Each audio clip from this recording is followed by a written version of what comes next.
All right, so Iran is in the news again, and this time it's not a headline you gonna scroll past. For the past 2 weeks, protests have been spreading across the country, and things have gone way beyond just another demonstration.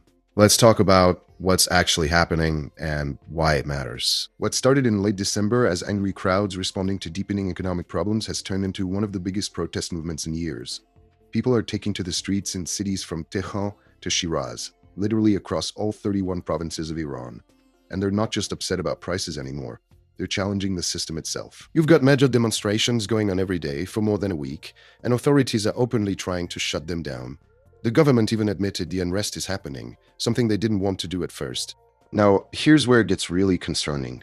The Iranian government has intensified its crackdown, and we're not just talking tear gas and arrests.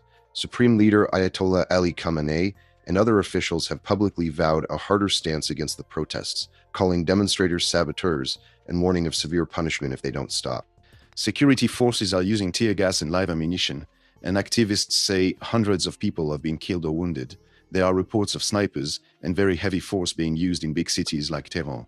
It's escalated to the point where foreign leaders are reacting too. Europe's big players issued statements urging Iran to allow peaceful protests without violence. That's not nothing. And here's a detail most people probably didn't see. Iran cut off internet and phone access in huge parts of the country.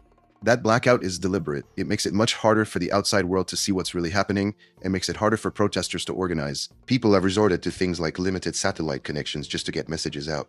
It's a tactic governments use when they don't want public scrutiny, yet the protests keep going anyway. And just to ground this in reality for a second, this isn't some abstract thing. People are dying. Hundreds have been killed and thousands have been arrested. Reports from activists say entire families have been affected, and there are accounts of people being targeted by security forces. This isn't just a political disagreement. This is a real human crisis playing out on the streets every night. So at this point, you've got nationwide protests, government crackdowns, international tension, and limited communication all happening simultaneously. And the thing is, even after 2 straight weeks of unrest, people aren't backing down. That tells you something about how fed up they are. Whether coverage picks this up or tries to make it go away, this is the kind of story that actually matters, because it's about people, rights, and how far a government will go to maintain control.